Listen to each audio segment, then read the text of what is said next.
Hello, friends and neighbors. What's going on? It's Jedi Phoenix with you here, and as always, coming to you on a lovely summer evening. Hope the weather's pretty decent where you are too. You know the deal. If you're a new viewer, I bid you welcome, and if you're a returning viewer, I welcome you back. Always good to have you here. Before I get into this video, I gotta tip my hat and say thank you to my buddy Darth Ravens, owner and proprietor of Darth Raven's Nerd Nest. He's the one who hooked me up with the logo that I've been using up until now, and he modified the logo a little bit and gave me a nice new spiffy outro screen that you'll be seeing at the end of the video. So I gotta tip my hat to him and say thank you very much. I always appreciate it. So this one comes to us courtesy of Shadiversity. I've seen a few of his videos.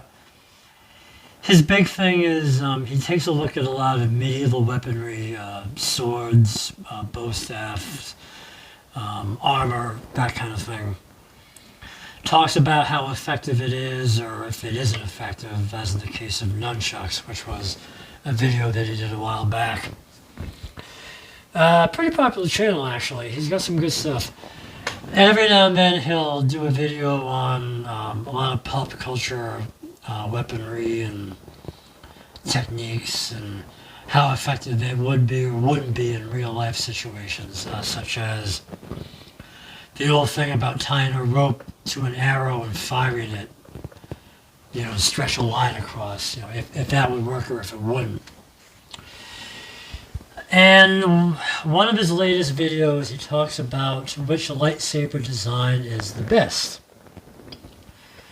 Medieval weapons aren't really my thing. Swords are cool, but they're not completely my thing. Lightsabers, though, obviously. If you've been watching me long enough, you know how I roll about that. So this video, I'm looking at it, it's a little over a half hour, so this should be a good one to react to. My son Noah's actually watched this one already, and he says it was a good video, so if it isn't a good video, blame him.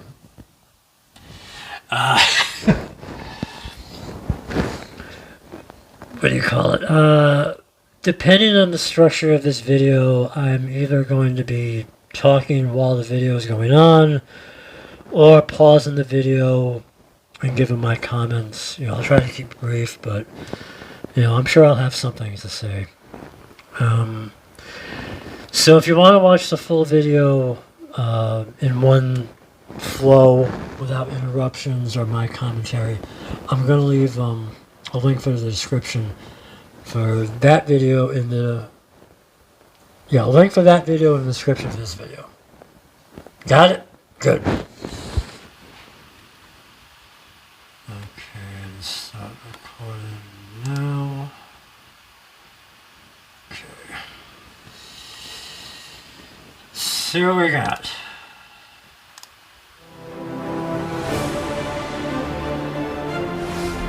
Shadiversity. Greetings, I'm Shad, Hello. and I have looked at some variant designs of lightsabers in the past, but there are many more to go. Of course, I'm going to rehash I some remember of the that double lightsabers I've already bladed touched on, but sword because you I've done talked it in about. I've seen that videos, I one. won't need to go into too much detail.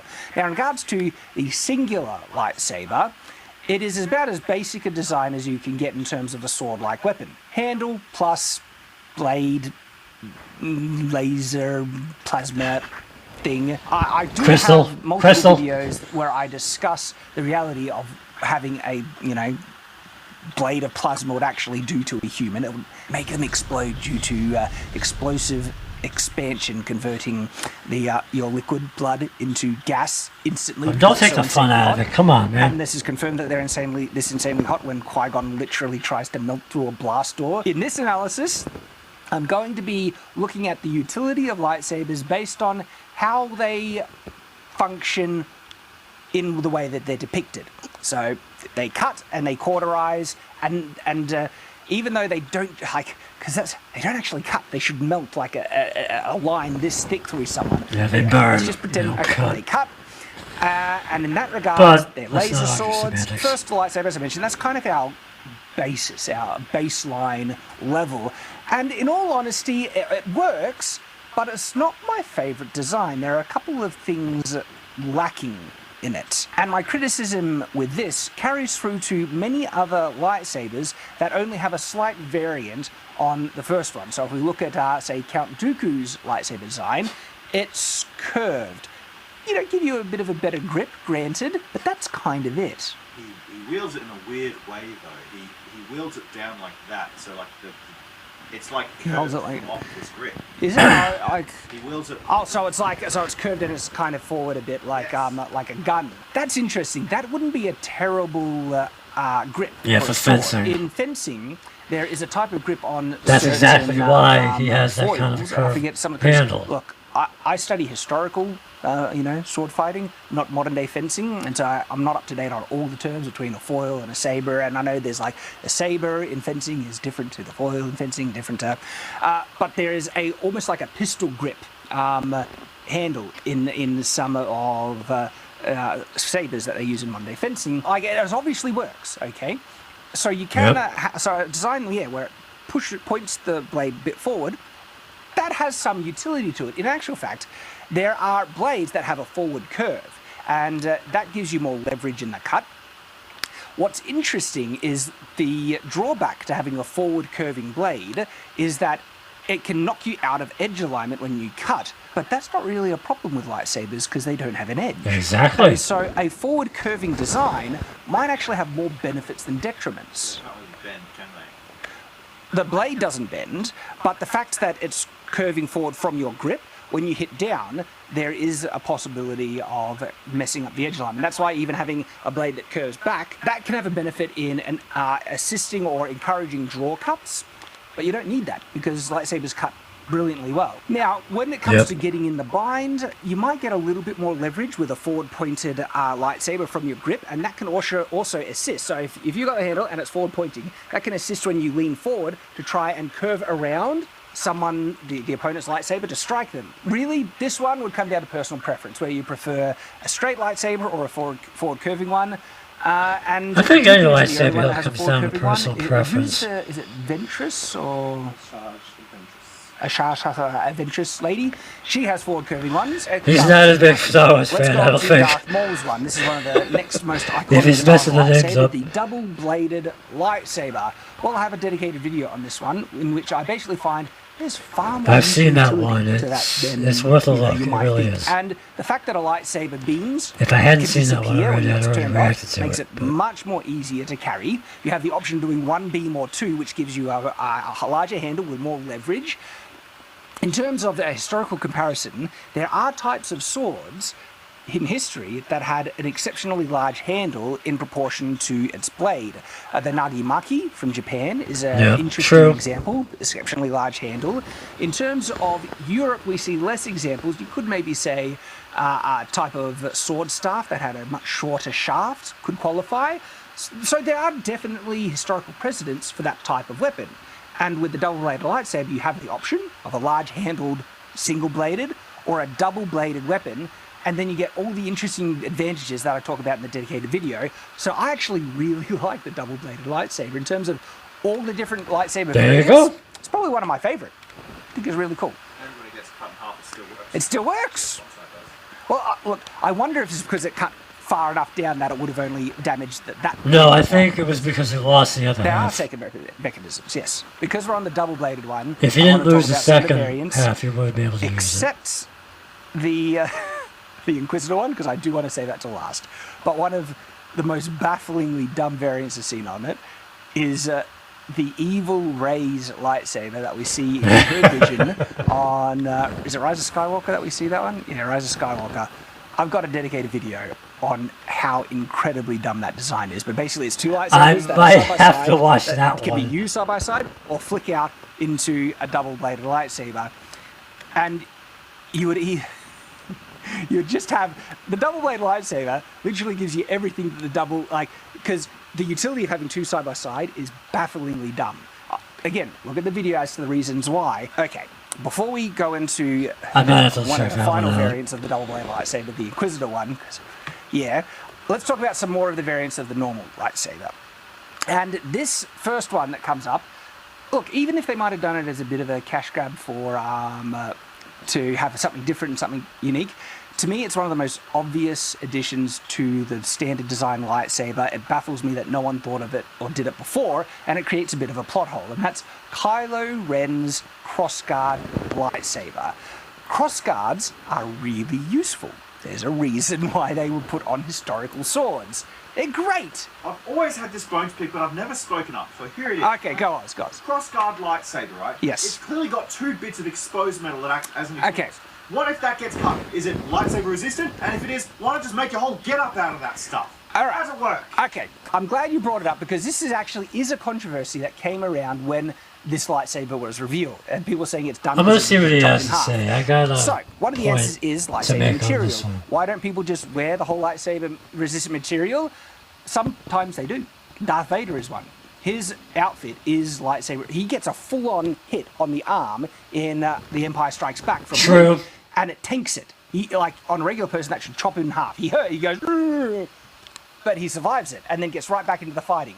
So he has lightsaber resistant armor. Then there's of Best course, guy. Yep, Scar, there you go. OC There you go. Mandalorian, which is 100% resistant. Yep. It's up, so not Yeah, and then we see the special red guards in The Last Jedi, whose armor is directly proportional in the use of the plot and what they want in the given fight scene, where it'll block lightsabers if they want them to, and then it'll chop right through it like it's nothing. Yeah, well, It's such alright, arbitrary fine. nonsense, that armor, but it's there. Cool to look at, somewhat but- resistant, because we see a guy tank one on his forearms, and then other times you just go straight through. One other thing that I've heard people say is that the energy portion, the actual plasma portion, is going through the actual encasing. And so if you cut through the casing, you would still hit the energy portion inside that case, which it would then block. And it's there, it is really just there to redirect the beam.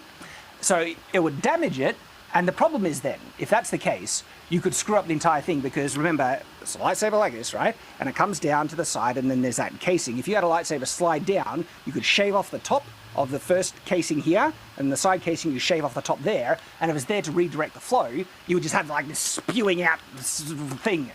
So I'm not fully satisfied with that explanation about there's a beam, a plasma beam inside that casing. Time out. Correct me if I'm wrong, but isn't the whole point of the side, the crossguard, or the quillins, or whatever you want to call them, isn't the whole point of that because they needed venting? Because Kylo Ren's crystal was cracked, or flawed, whatever? And the side blades are not, it's a necessary design so that the whole thing doesn't blow up in his hands? I thought that was the whole point of it. Maybe?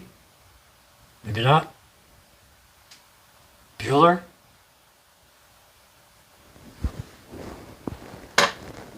Points for that reference if you understand it. Alright, back to the video. Come on. And I think if they designed some type of shielding energy flow that redirected the beam into the crossguard, that could answer it. So the issue I have with the crossguard is that it raises a plot hole, is that why didn't anyone make it before? They should have had some explanation to describe that this is an advancement in technology. Maybe there was a new power source. Yeah, Star Wars technology there isn't- had a cool kind of... Yeah, that's why nobody made it before, because no one needed it before. Kylo's using a flawed crystal. He needed the vents, and it just so happens that he's able to weaponize it, as we see in Force Awakens against, against Finn. So it's not really a plot hole. It's just the Jedi and Sith didn't use flawed crystals, so they didn't need the vents. It's not a plot hole. At least I don't think. But that's just me. I could be wrong.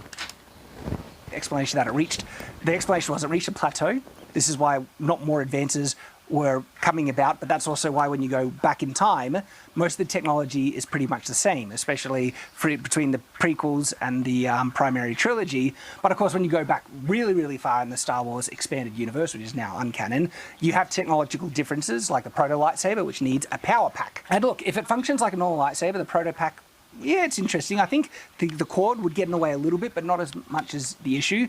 It's a vulnerability for being cut, and then your lightsaber goes. But the thing with the cord is that would cut down on your maneuverability, wouldn't it? Your range of motion. So again, now going back to the crossguard thing, they needed to explain how it came about because it's so useful. So darn useful. In actual fact, just while we're on the subject of really useful things in the lightsaber discussion, handheld shields would be incredibly useful and powerful for anyone using a lightsaber, Jedi or not. But the explanation is, you can't have handheld shields. But then the prequels were made and we see Gungans, a not particularly bright race, who have they have handheld shields. No, it was just Jar Jar, okay? But Jar Jar does not represent the Gungan race well. And he gave the power to I don't know Emperor. about Jedi He was using the only one shields. dumb It would, enough to let the Empire rise. Yeah, us I think they would have to be able to something move. so stupid True. without politics. There is far less risk in having the crossguard strike your... I would think that Jedi'd have to be able to move, and maybe the shields would, hold them up a little bit, cut down on how they could move. Because if you've got one hand on your saber, and the shield in your other hand, you might find yourself in a situation where you got to switch hands with your saber. But if you've got the shield on one hand, you kind of lose that. And not only that, but if you have, Jedi doing flips and like Yoda, doing all of his flips and spins and all that, I don't know if a shield would allow him to do that. But just my thought. Your own hand than you might think. Thrand from the channel Thane Thrand did a test on that where he got like a prop and painted the things and did heaps of moves. The crossguard never struck him. When you get used to the position of the crossguard, you become you adapt to it. You have the almost subconscious awareness of where it is based on the sword position. And so no, having the crossguard hit you isn't a problem. I see the logic in that. I see the logic in greater that bind one. positions, leverage. Crossguards are awesome. Gee, what do I like better, the Kylo Ren crossguard lightsaber or the double-bladed lightsaber? Ooh, it's tough. I like them both. I like them both more than the regular lightsaber. We see an interesting lightsaber in Rebels, where it's like got a mechanical kind of knuckle bow on it. The staple I'm not gun. sure if that's just... Look, I haven't seen Rebels. It's a blaster. Is it? Oh, it's a blaster. Blaster out top of it. Ah, that's the blaster one. Was this a technological development? But it's during the time in between the prequels and sequel. No, it's during the time between the prequels and primary series. And so, can he use both at the same time? From everything I've found, it's a no. It's a no. Okay. Yeah, I don't think you can Then use maybe, because I would say, if you could actually make something that could shoot at the same time as having the beam, that's great. Yeah, exactly. All the blind when it is dead, game over. That would actually be a game phenomenal. changer, wouldn't it? In terms of gun swords, they existed. I have a dedicated video talking about gun swords. They're real. Sometimes, more often, the gun is in line with the blade, but other times it's there. They didn't catch on because the sword was already getting phased out because guns were becoming so popular. I thought that was just a even Final in Fantasy thing. situations What was in it, which Advent Children? You might find it useful. Unfortunately, historically, the gun sword gave you either a gun that wasn't as great as a dedicated made gun, or a sword that wasn't as great as a dedicated main sword. And with higher chances of damage to the gun because the impact is much greater. That's what happens when you try to please everyone. But if you could get one that works just as well as each other combined, then I think, yeah, absolutely. There's some huge utility in that. Don't they use that in a movie where there's a character who's like a villain who likes to duel, but when he points his sword to duel, he pulls a trigger and it shoots? I've seen that in a movie or a TV show somewhere. You might have seen it in my novel. No, it's not that one. Blackheart has they're not really guns, but they're gun equivalents. They're called He's shot an spikes. author, I didn't he know has that. shot spikes on his sword that he uses in dueling. Oh, that's the pirate he kills. Yeah. That was a cool scene. That whole... Check out my book if you're interested. Why don't most people in the setting do that? Shot spikes are actually highly regulated in the setting and illegal for most civilians, but civilians are... Only pirates have it! Because they're willing to break the law, you see? But the civilians who must obey the law, they are encouraged to wear swords because of monsters that might come about and they have to be prepared. Because shot spikes are basically useless against these monsters, so there's no point in having civilians ready. But swords... That would be cool if Ezra could shoot his staple gun. Because that's the thing that you need to think about. Yeah, his you have saber. this obvious but really useful adaptation of a weapon that is possible in the technology of the setting. Why aren't people doing it? And this is the problem that I don't think people are thinking about in Star Wars, these creators, where they just want a new toy or something to sell, so they think of things to change it, and they don't think of, why hasn't anyone done this before if you could do it? And if they can justify No, it, Star Wars is it a new isn't technological merchandise development? driven, Something is unique or it? special about this character's lightsaber that enables it to function as a gun. It's a bit of a novelty that you could achieve the same by just having a gun on your offhand or there ready. So combining the two, it might save a little bit of time, might not. The fact that you need to turn off the beam to shoot the gun, is that just as quick as drawing the gun? And so you could almost justify it in the setting that the Jedi didn't bother with it. This is one of my criticisms of the Jedi. One of the greatest weapons the Jedis could use would be blasters and guns because they could use the Force to assist aiming. Like high-powered, long-range sniper rifle Jedis. Holy crap. That would be insane. Yeah, In fact, Obi-Wan does That- that in an episode. He pretends to be, he goes undercover as like a highly skilled sniper assassin. Does he? Yeah, and apparently he's like really good at shooting him, which makes no sense why he couldn't. In the new Obi-Wan TV... If you're interested, we have been reviewing the Obi-Wan TV series over on Night's Watch. We have thoughts. It's a great show! So great. We love content. I'm a little on the fence on this because the reasons that Jedis don't use blasters in the Star Wars universe, I'm not exactly happy with. It's like so uncivilized. But it could be really useful. And if it's a matter between life and death and saving innocent lives, and you'd be able to achieve... I don't think it's a matter of being uncivilized. I Tradition think it's a saying matter don't use gun that to be less effective weapons to help save people. Jedi are pacifists. They go for defense and not offense, and guns are offensive weapons. It's so uncivilized. He just used the blaster To save his own life. That was But it's like, desperation. we're still not going to teach other Jedi to do it because they can die. A spiteful can you be? I know. I mean, and It's like, their code. screw What are you if gonna they do? have access to a gun, but there are a lot of Jedi who can't force pull a gun to them in this tough situation in which they had a gun. They could have lived. You know what happened that same day? Order 66, where the blasters won. Exactly. So I love classic Star Wars. I've been disappointed, but even classic Star Wars has some important criticisms. Okay, just saying. Like I said, I think Jedi should be using blasters more often. So I like this that it gives a blaster. But in terms of is it really useful, you could just have a blaster as a sidearm and a lightsaber. If you could shoot at the same time the beam is out, then it's OP. That's like, holy crap, this should be standard weapons. And I really That's like true. it. That It's would up be there. wild. In That actual would be fact, wild. if you could shoot at the same time with the beam out, it might be the most offensively effective design, more than a crossguard. Like, better yet, give one that has a crossguard and can shoot And there's a shield. and is double-sided. Now we're getting a bit ridiculous. Maybe you don't need the double-sided one, but one that can shoot and a crossguard. Hey, I'd say that's good. So, like, Someone's gonna make that. Yeah. That's Ventress, right? That they connect and then she can separate them, right? Because I remember her ones being strongly curved. Darth Maul one, okay, it should have the option to separate into two. Because, what? One of them looks like a shovel. Yeah, it does. It has. I've seen that one. It's just got like Malagus. a weird kind of thing on it. It's just for look. I don't think it. Like maybe you could cut things with it. What if you need to chop through a bit of wood and you don't want to set it on fire with the lightsaber? Intimidated as hell, you gotta admit. It's the survivalist lightsaber. I'm gonna make that one for yourself. What the hell? Other variants of normal lightsabers, most of them are just variants of the handle design, like the interesting survival one. But then there is the dark saber.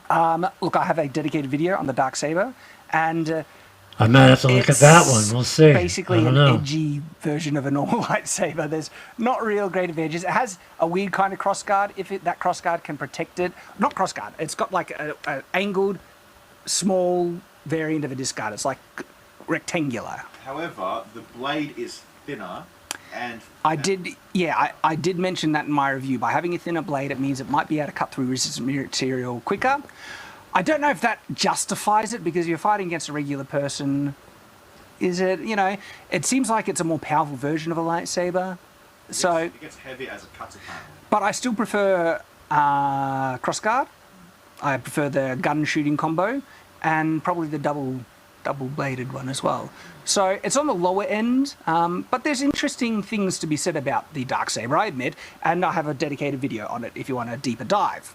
Oh, wow. Okay. Tonfa lightsabers. Where do these come up in anything, or are they just like a gimmick? In terms of how, again, I did a fan fiction reaction earlier, like like last year, that used these. Do you have better points of leverage because it's pointing forward like this? Totally different style of fighting. It's got an interesting, discussion about the pata, which is the gauntlet sword, which is a sword that comes forward out from the point of forearm, and well, this that kind would of be gets wild. the same with if you hold the tonfa with the blade forward.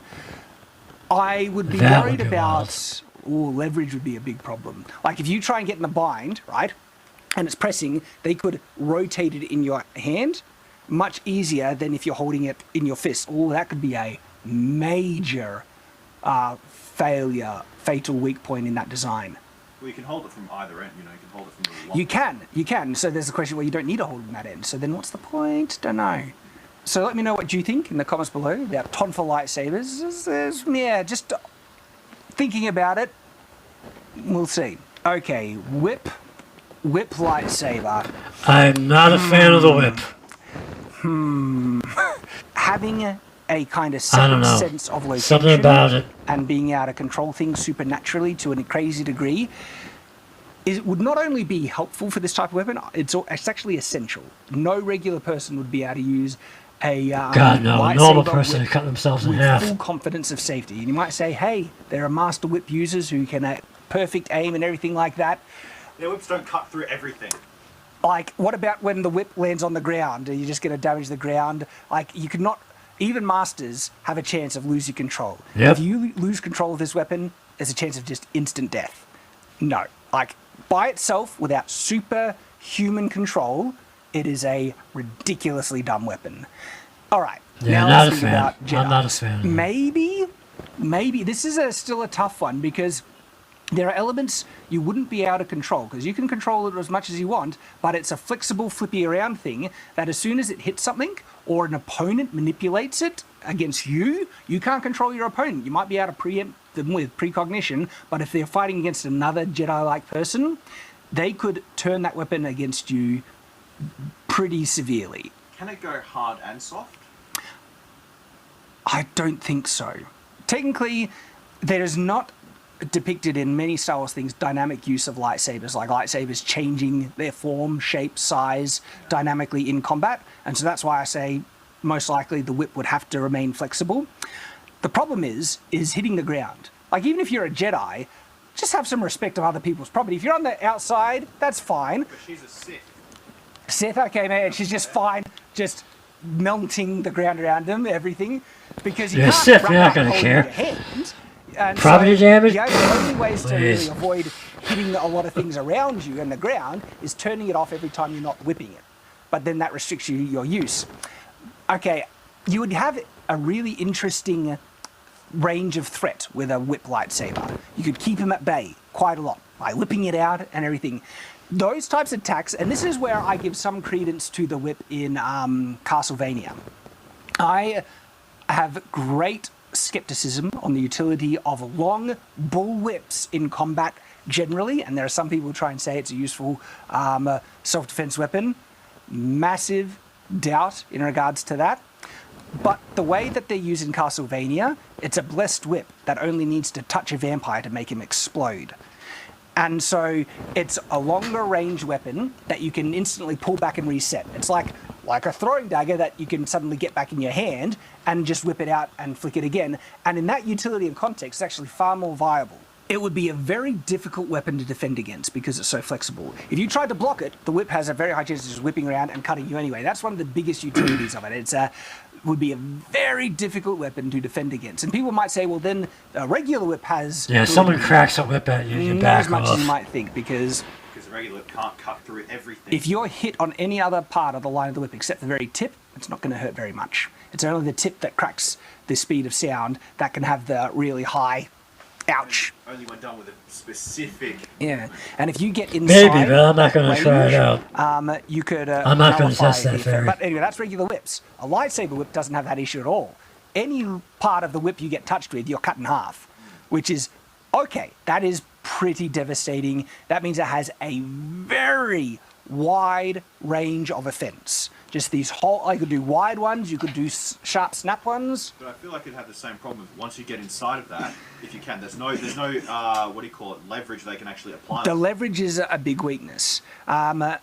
As soon as there's a, but the thing is, the lack of leverage could be an advantage. You could probably block it with your own lightsaber blade, but you'd have to but be if you quick. can wrap it up, you know? and I think there's a higher ability to disable the weapon than other weapons, but it kind of balances out by its other unique advantages. It's a tricky one to analyze. It has potential. It has some valid potential, I would say, but only for a Sith that doesn't care about cutting up everything. Yeah. Like if you could change a regular length lightsaber into a whip and then back, oh boy, that would be a bit crazy, I do admit.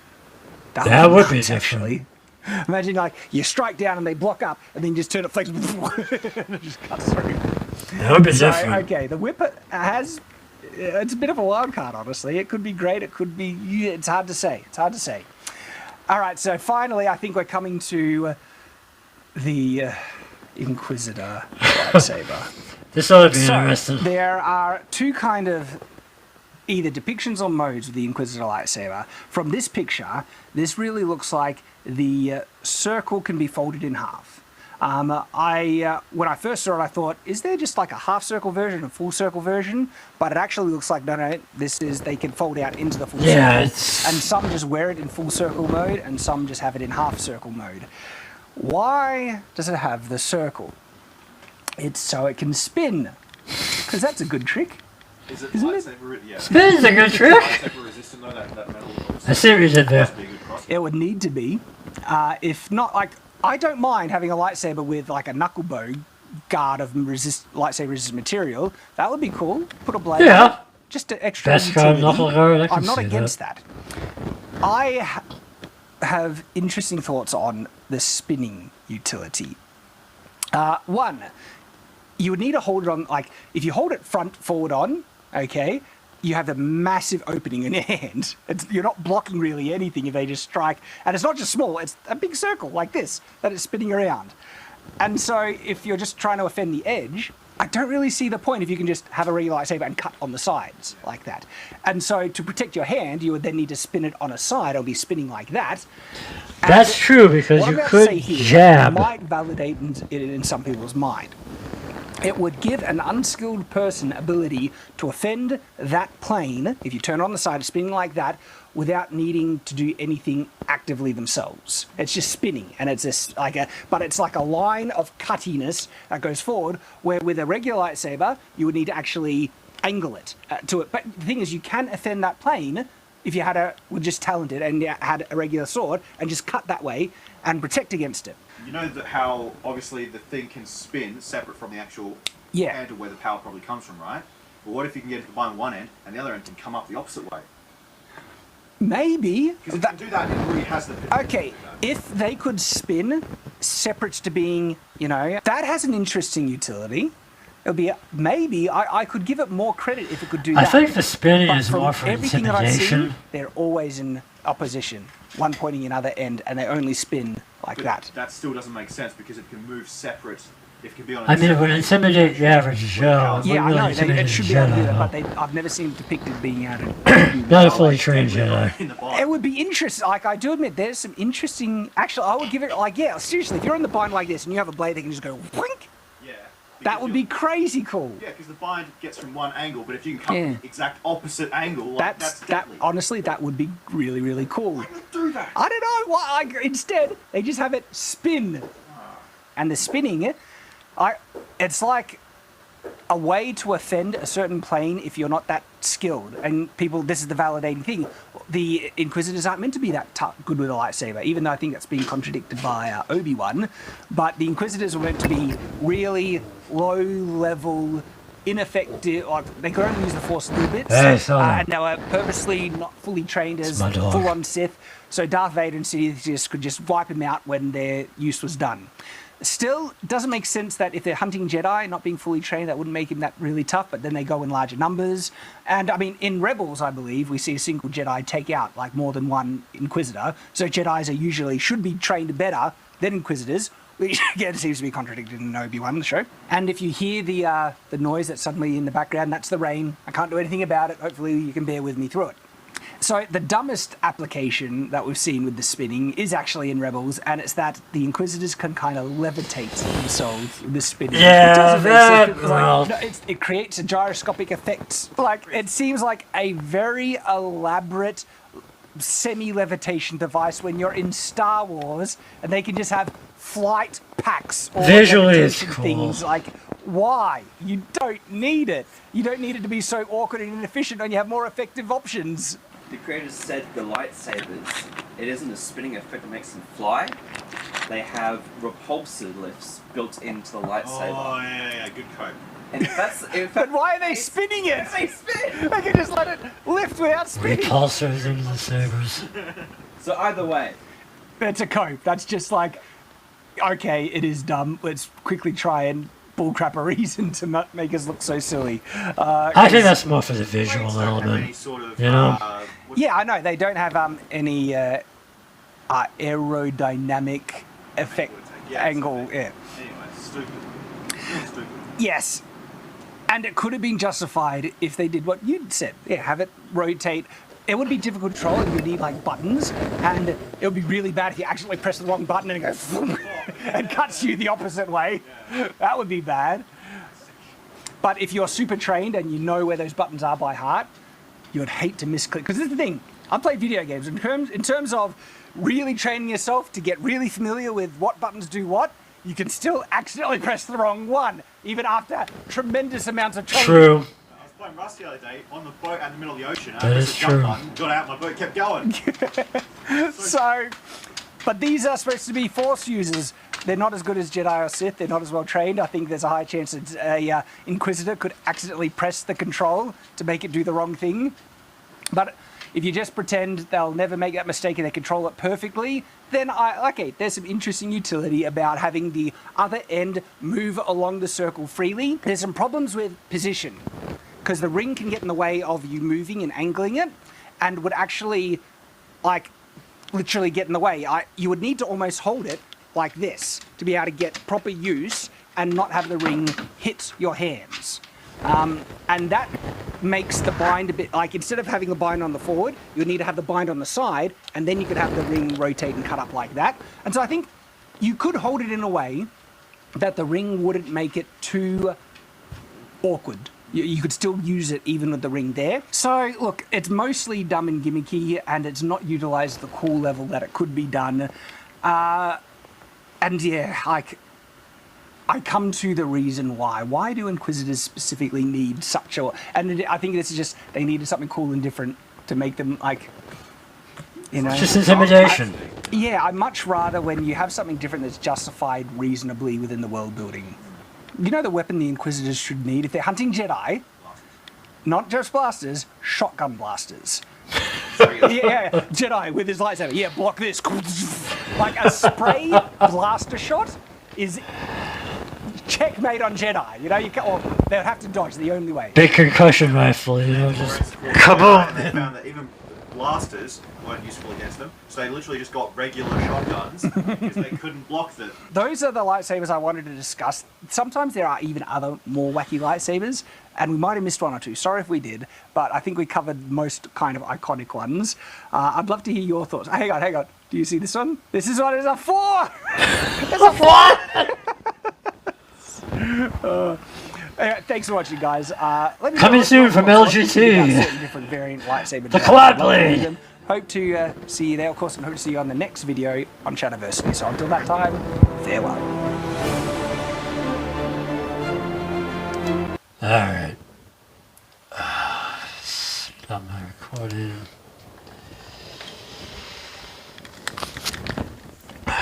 I'm gonna have to do a little post-production work. I don't know what happened. My screen capture zonked out in the middle of the video, so I'm gonna have to edit and merge, and if I do it right, you won't even notice. So, yeah. I will say that the guy does seem like he knows what he's talking about as far as, theory behind the weapons, and the medieval weapons, and some of the terms that he was saying, I think, went a little over my head, but I get the crux of what he was getting at with some of it. Jedi using blasters, I think that's only because they're defenders and they're not soldiers. They say it flat out. They're not soldiers. They use their abilities for defense, and blasters are offensive weapons. That's why they don't use them. Then again, I haven't really heard of many dark Jedi who use blasters either, so maybe it isn't a Jedi thing. Maybe it's just Force users see blasters as beneath them. Maybe, who knows?